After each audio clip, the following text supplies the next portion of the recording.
আসসালামু আলাইকুম। নাহিদ সুইশ কুকিং রুমে স্বাগতম জানাচ্ছি আজকের রেসিপিতে সুজির হালুয়া বা চালের সুজির হালুয়া। অথেন্টিক এই রেসিপিটি আমি একটু ভিন্নভাবে একটু ইউনিকভাবে তৈরি করেছি। তো আসুন দেখে নেওয়া যাক এটি কত মজাদারভাবে করেছি। এটাকে ক্যারামেল হালুয়াও বলতে পারেন। প্রথমে আমি এখানে হাফ কাপ মতন সুজি নিয়েছি, চালের সুজি। এই সুজিটা আমি গরম তাওয়ার মধ্যে খুব ভালো করে ভেজে নেব। ভাজতে ভাজতে এটা লাল হওয়ার দরকার নেই, এটা খুব ভালো করে ভাজা হবে। সুজিটা শুকনো সুজি, আর এই সুজিটা ভাজতে ভাজতে একটা সুন্দর ঘ্রাণ বেরোবে। 2 থেকে 3 মিনিট মিডিয়াম টু হাই আঁচে ভাজলে হয়ে যাবে। সুজির গায়ে রং না ধরলেই ভালো হয়। এরপরে অন্য একটি পাত্রে আমি এখানে সুজির সমপরিমাণ চিনি নিয়ে নিয়েছি। এই চিনিটা আমি ক্যারামেল করব। আর এটাকে বলতে পারেন গুড় দিয়ে করতে পারেন, কিন্তু গুড় দিয়ে করলে গুড়ের ঘ্রাণ করবে, সেটা অন্যরকম লাগবে। আর এটা হচ্ছে ক্যারামেল হালুয়া। ক্যারামেলের কালার আর ক্যারামেলের টেস্ট এটা কিন্তু গুড় দিয়ে করলে ওইটা হয় না। এর ক্যারামেলটা করার সময় লক্ষ্য রাখতে হবে যেন চিনিটা কোনো মতে পুড়ে না যায় বা তেতো ভাব না আসে। 2টো রোস্টেড এলাচ এটা আমি মাঝখান থেকে ফাটিয়ে এর মধ্যে দিয়ে দিয়েছি, যাতে চিনির মধ্যে খুব সুন্দর একটা ফ্লেভার চলে আসে। খুব ভালোভাবে এটাকে নাড়াচাড়া করে নিচ্ছি। নিয়ে এটা একদমই যে গুড়ের কালার, ক্যারামেলের যে কালার, এই কালারটা নিয়ে আসবো। অনবরত নাড়তে হবে, তা না হলে পাত্রে শক্ত হয়ে লেগে যেতে পারে।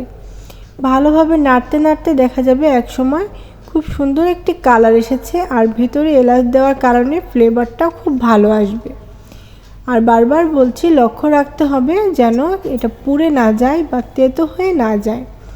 আর এটা থেকে এমন ফেনা উঠবে মনে হবে যেটা দেখা যাচ্ছে না কিছুই, কিন্তু ক্যারামেলের মানে একদম পরিপূর্ণ যখন হয়ে যাবে তখন কিন্তু এই ফেনা ওঠাটা বন্ধ হয়ে যাবে এটা, এবং লিকুইড মতন হয়ে যাবে, এবং এটা ডিপ রং ধারণ করবে। যত সময় যাবে তাওয়ায় তত বেশি সময় গরম হলে ডিপ কালার চলে আসবে। এবার আমি একটি পাত্রে অল্প পানির মধ্যে খুব বেশি করে গুঁড়া দুধ মিশিয়ে রেখেছিলাম। এটা আমি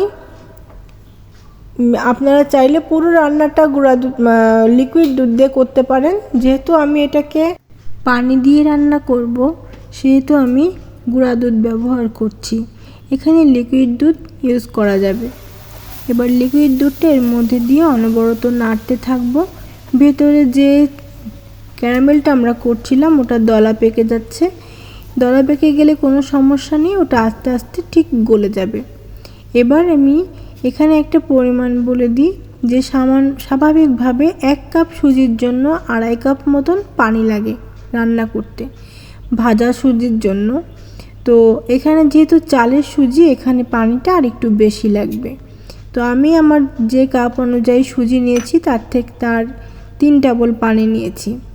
এবার এটার যে ক্যারামেলটা ওটা গলাচ্ছি, সেই সাথে দিয়ে দিলাম বাদাম এবং কিশমিশ।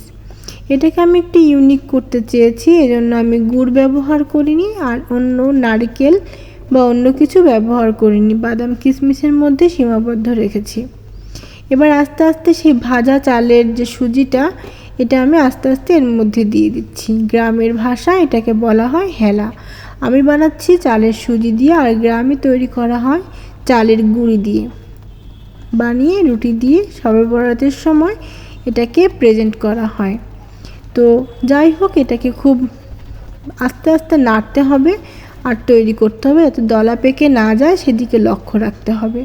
আর যদি এরপরে আরও একটু পানি বা দুধ লাগে সেটা এর মধ্যে দিয়ে নিতে হবে। চাইলে আপনারা 1 চিমটি লবণ দিতে পারেন, তবে মিষ্টি খাবারে আমার লবণ একদমই পছন্দ না। তো ভিউয়ার্স, রান্নাটা কেমন লাগলো? ইউনিক মনে হলে পাশে থাকা বেল আইকনে ক্লিক করে রাখবেন, আর সবার আগে সাবস্ক্রাইব করে রাখবেন। কমেন্টে জানাবেন রান্নাটা কেমন হয়েছে। পেজ থেকে দেখে থাকলে লাইক অ্যান্ড ফলো করে পাশে থাকবেন। আর এভাবে করে হয়ে যাবে আমার তৈরি করা হালুয়া। প্রেজেন্ট করছি আপনাদের সামনে। হালুয়াটা আমি হালুয়াটা যেহেতু নরমই হয়, তাই আমি এখানে নরম নরম রেখেছি। এটা ঠান্ডা হলে আর একটু ঘনত্ব বেড়ে যাবে। তবে এটাকে পিস পিস করে কাটতে হলে এটাকে আরও একটু রান্না করে নিতে হবে, যেটাকে বলা হয় পাক দেওয়া। তো আমি এখানে সার্ভ করে দেখাচ্ছি যে এটা যেমন সুস্বাদু হয়েছিল আর তেমনি ঘ্রাণ, আর অন্য হালুয়া থেকে একদমই আলাদা। গুড় দিয়ে তো করাই হয়ে থাকে, তবে এরকম ক্যারামেল হালুয়া কার কার ভালো লেগেছে কমেন্টে জানাতে ভুলবেন না। আজকের মতো এই পর্যন্তই, দেখা হবে পরবর্তীতে অন্য কোনো রেসিপি নিয়ে। সে পর্যন্ত সবাই ভালো থাকবেন, সুস্থ থাকবেন। আল্লাহ হাফেজ।